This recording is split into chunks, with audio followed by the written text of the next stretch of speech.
You want another war story, huh? You want to hear about some other world getting wasted, eh? I knew you were the type. Your stagnant republic has never seen some of the strange creatures and races we fought on the Outer Rim in those years. And you never will now. We were going through the asteroid fields of the Crispin system at the very edge of the galaxy, playing with the pirates and smugglers we found there. The main belt in the Crispin system consists of mainly small rocks covered in frozen methane gas shells, and the pirates were using them for cover. Ha!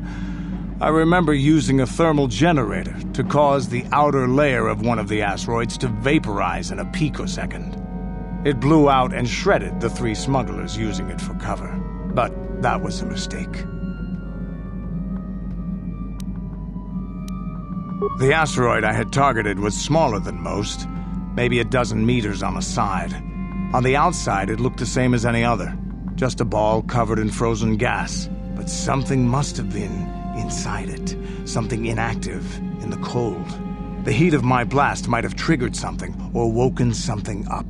After I'd hit it, spots of light and heat appeared all over the thin shell, still covering it, evaporating the gases. What lay underneath looked like some sort of rocky growth. A deformed rock, pitted by scores of micrometeorite scars. I think something even older might have been inside that. Maybe, but maybe not. It started rotating faster and faster as we watched it. After a second, it started spraying fire, thermal projectiles that melted our armor like wax. We were caught completely by surprise. Before we could counterattack, it fled at an incredible speed. We couldn't catch it, but we could follow its hyperspace wake. We followed its trail as far as we could, heading away from the galactic core.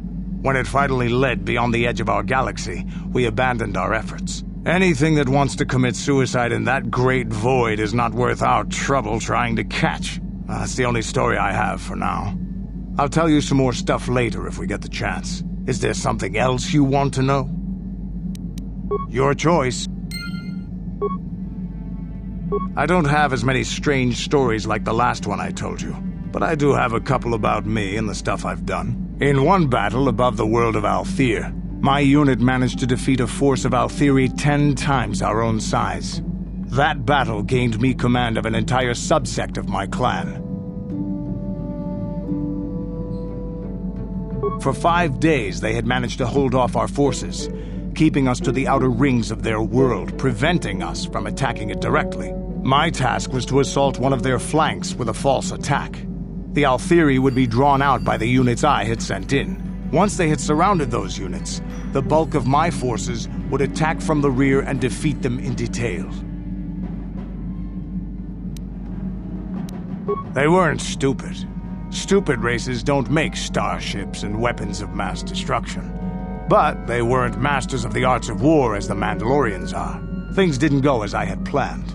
I saw an opening, a mistake they had made in the disposition of their forces, and took it. While fending off our main force, they had let their fleet split in two. The center of their entire fleet was left exposed.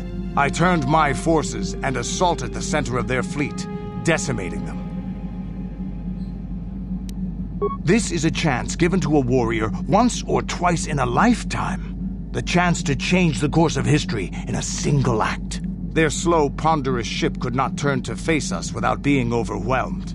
The command vessels were destroyed in seconds. Their ranks were thrown into chaos. It was amusing to watch the surviving ships scatter and flee. Several even tried to dive through the plane of the rings to escape us. They were shredded by the rings or crashed into rocks, or were destroyed by our forces as we pursued them. Warriors do not flee from a battle if they are losing. They fight to the end, as we did against your Jedi Revan. Another time, maybe, I'll tell you about how the war with the Republic went. For now, let's just get on with things. Is there something else you want to know? Your choice. I think I'll tell you a bit about the recent war we had with the Republic. That might be more familiar to you. The one where Jedi Revan beat my people. We started by conquering worlds outside the Republic. We did it quietly so the Republic wouldn't really know what was going on until it was too late. When we finally did hit the Republic worlds, they had no idea we were coming. We came in through 3 invasion corridors in adjacent sectors. Anyone who put up a fight, or wouldn't fight, was crushed. We razed whole worlds trying to provoke the Republic into fighting us. I don't particularly enjoy wiping out worlds for its own sake, but the cowardly tactics the Republic defenders used left us little choice. Hiding in the homes of civilians, using families as shields, thinking we would not use appropriate force on their bases inside major cities. They underestimated our resolve, and what measures are acceptable in war. Those who cannot defend themselves should not be around those who can in battle. If annihilating a city is the kind of power it takes to overwhelm a Republic shield device, then that's what we did. Necessary force to destroy all opposition. There was no honor in wiping them out like rats, but some of your forces did redeem the Republic in our eyes, especially later. Later, when Revan had joined the war. But we'll get back to that. We've wasted too much time already. Is there something else you want to know? We fought against the Republic forces for some time, over the course of many battles. At the start, they were not much of a threat to speak of. But once the Jedi Revan took charge, things began to turn against us. The Republic fleets began to use more than just basic tactics. Feints, counterattacks, mass deceptions. Revan was a genius on the field. Revan abandoned worlds of their defenders so that others would be too fortified to strike, and was willing to make sacrifices in order to advance goals. And in the end, Revan proved too much for us. But it was close. So close. It looked like the entire galaxy was within our grasp. I still remember that final battle in the skies above Malachor 5. The 2 fleets filling the space around it, outshining the stars. Yeah, we lost. But there is no shame in it. We lost to the greatest single warrior the Republic has ever known. It was not your ships, or your men, or your vaunted fight for freedom that won this, the final battle of the war. It was by the actions of one person, the Jedi Revan, that you prevailed. His strategies and tactics defeated the best of us. Even Mandalore himself was taken aback by the ferocity of his attacks, the tenacity of his defenses, and the subtleties of his plans. He fought us to a standstill, and then began pushing back. We really didn't have a chance. It was what we had wanted all along, in a way. We wanted to fight the best, in a battle that would be remembered for centuries. And we did. And Revan won. I don't hold a grudge against Revan, and neither do any of my people. It was the greatest moment of my life to be in that battle. If Revan had been a Mandalorian, nothing in the galaxy would have stopped us. But wishing for the past to be different is useless. Better look to the future, as we should now. We'll talk more later, I think. Is there something else you want to know? The war we had with the Republic was supposed to be the most glorious battle in our history. But it was a very costly one. I guess we didn't think of how much we could lose in it. There weren't many of us after that last battle. Mandalore himself was killed at the hands of the Jedi Revan. The best of us could not defeat him. After that last battle, those of us that survived were stripped of our weapons, our armor, and our basilisks. Revan's forces destroyed them while we were forced to watch. Those who hadn't fled earlier were left with nothing to call their own. No weapons, no armor, only the honor of having fought in the battle we just lost. For many, this was not enough. While the rest of us were sent into exile on the Outer Rim, they tried to relive the old days, raiding worlds. They're nothing more than bandits now. Yeah, I came to Taris. And forcing for Davik was not stimulating. The gangs on Taris and Davik's rivals were trash. They give no thrill in battle, no honor or glory in defeating them. It was like stepping on bugs. I sought worthy challenges, but the best that Taris could offer were nothing to me. But I think now, with you, I may finally find opponents worth fighting.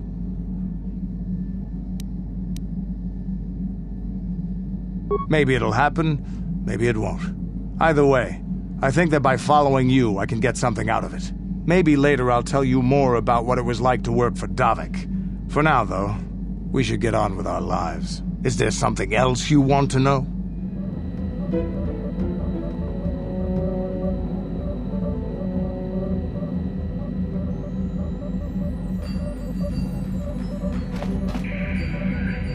Yes, what's on your mind? You got it. How can I help? Yes, I did. I wanted to speak to you about our mission and what lies ahead for us. It seems fate, or the Force, is driving us into a confrontation with the Dark Lord. You must prepare yourself for when we face Malak. The confrontation will be difficult for you. I remember how hard it was when I first faced Revan.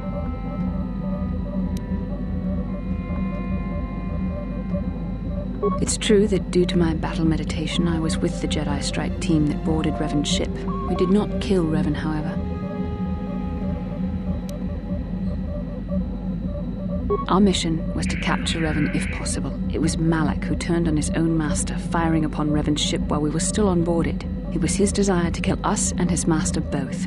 Thankfully, we narrowly escaped the vessel as it exploded. As I said, we were there to capture Revan alive. The Jedi do not believe in killing their prisoners.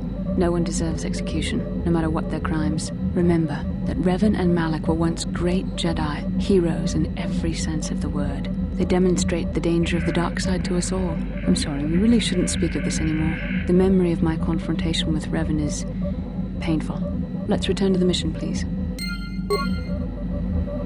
Yes, I suppose I can understand your curiosity, given the bond that connects us. Very well. I'll tell you a bit about myself. I was found to be strong with the Force at a young age, as most Padawans are. As a girl, I was given to the Order to be trained. When I joined the Order, I left my family on Tal Ravan, as all Padawans do. My family is still there, the last that I heard. I've had little contact with them, as it is discouraged. Relationships with family members are fraught with powerful emotions. Such extremes are to be avoided. Anger and hate are the worst, but even love can lead to folly. The gift of the Force comes with a high cost. Sacrifice of one's emotional attachments is one of the prices a Jedi must be willing to pay. The alternative is to fall prey to the dark side. Emotional entanglements can be dangerous. They can impair rational thought. They can lead to outbursts of uncontrolled emotion. A Jedi must be above such things. It can be a hard lesson to learn. I was not on good terms with all of my family, but I do remember missing my father terribly for a long time.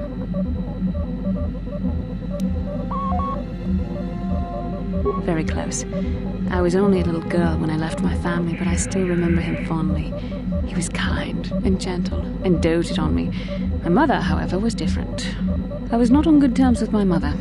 I was only a little girl when I left, but I was old enough to resent her and the way she treated my father. She pushed my father into treasure hunting. I spent all my young life on ships, traveling from one false lead to the next.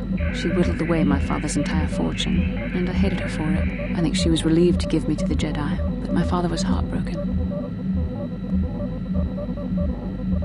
A child is too young to understand the sacrifices that must be made. It's better if they have no contact with their family once they're removed. Once I was older, I realized the wisdom of this policy. A Jedi must do what is needed, personal desires notwithstanding. Love can only obscure and confuse the matter.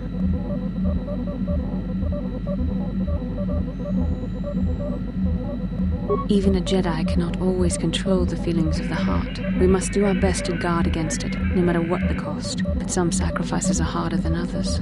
I do not wish to discuss this anymore. I would rather return to our mission. I do. I've been watching you, studying you closely to see what kind of progress you've made since your training at the hands of Master Zahar. I have seen you give in to temptation and indulge your baser emotions on many occasions. I'm afraid you are on the path that leads to the dark side. You need to see what the dark side represents in its entirety, for it is what we battle. Only the wisdom of a Jedi Master can truly explain this, but I will do my best to make you understand. The dark side is not simply giving in to anger, temptation, or to use the Force to destructive ends. These things only lead to the dark side. The dark side grows stronger and more insidious the closer you draw to it. It begs you to surrender to it, to release all its terrible power, and it becomes harder and harder to resist. And once you stop resisting, it's too late. It twists you up inside and turns you into a mockery of everything you once stood for. I am no less resistant to temptation than any other. I simply have the benefit of training that you do not. But even the training of the Jedi might not be enough to save us. We need only to look at the atrocities which have been committed by those under its sway to understand the terrible, corrupting evil of the dark side. Millions dead, and far more suffering. What sort of person would you have to become to perform such deeds gladly? And how adept must one become at making excuses for one's actions if suffering is the result? How long before you stop making excuses at all? It's so easy to think that we would never fall prey to such a horror, that we have unlimited control, vigilance, and foresight. If only that were true. The Sith have become powerful because there are many Jedi who've succumbed to the lure of the dark side and joined their cause. What greater weapon is there than to turn an enemy to your cause, to use their own knowledge against them? We are weakened while they are strengthened, so we must harden our hearts and do whatever is required to fight against the dark side, even when the battle becomes wearying. I don't know. The vision of our future is clouded by shadows cast from the dark side. But I sense something ominous lurking in those shadows. But words alone cannot save one from the dark side. Come, we should continue with the task at hand.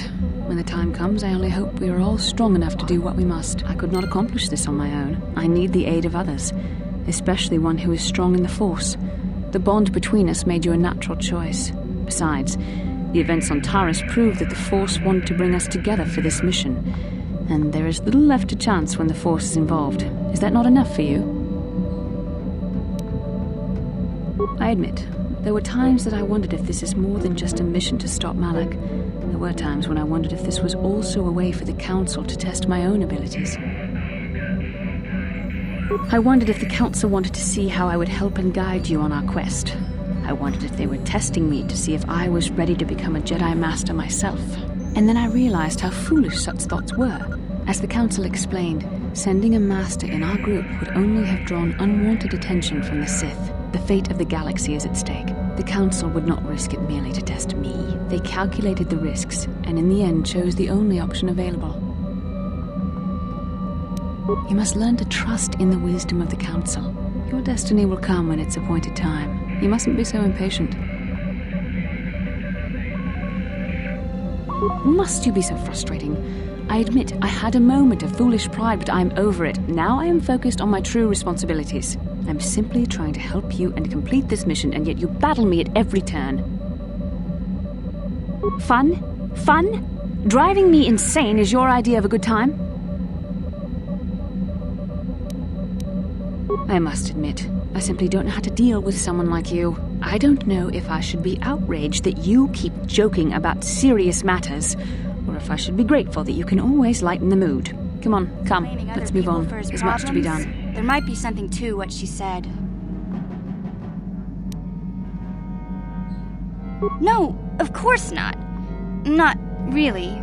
But what if it was his idea to leave me behind? I'm not saying Griff would just abandon me, but maybe he did want to leave me behind. Just temporarily, you know? He might have done that if he planned on coming back later. But things don't usually work out for Griff the way he planned, you know? And that's when he'd get in trouble. He was always borrowing money he could never pay back. He might have been trying to skip out on his debts when he left Taris. He would have to leave his little sister behind so it would look like he was coming back. Yeah, well, no, not exactly. Look, all I'm trying to say is that the more I think back, the more I realize I might be idolizing my brother a bit, not seeing all his faults. I still want to find him. I need to see him again. It's just that I'm not sure how I'll react when I do. Maybe. We'll see. I don't want to judge him yet. Maybe Lena was lying. Or maybe she wasn't. All I know is I'd like to speak to Griff myself. If we have time, I'd like to go talk to the Zerker Corp rep on Tatooine and see what he has to say about where my brother is now.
Lord Malak, the Star Forge is operating at 200% capacity, far beyond our expectations. I am more interested in the young Jedi Bastila and her battle meditation.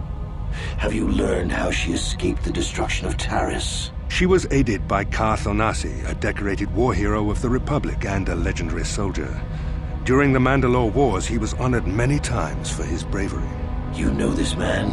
Yes, Lord Malak. He served under me when I still followed the Republic. You could say I was his mentor. Interesting. How did you acquire this information, Admiral? An eyewitness, Lord Malak. Calo Nord, a bounty hunter, was there when Bastila and Karth escaped the planet. Apparently, they left him for dead. A Jedi and a war hero. It's a wonder you survived the encounter. I am hard to kill, Lord Malak. Calo has agreed to help us capture the young Bastila for a very hefty fee, of course. But I assure you he is well worth the price. His reputation as a bounty hunter is well earned. Her companions are nothing to me, Calo. But I desire the young Jedi taken alive, if at all possible. Lord Malak, forgive me. There is something else. May we have a private audience away from the ears of the common soldiers? I trust you are not wasting my time, Admiral Karath. I promise you will be very interested in what Calo has to tell you about Bastila's other companions, Lord Malak.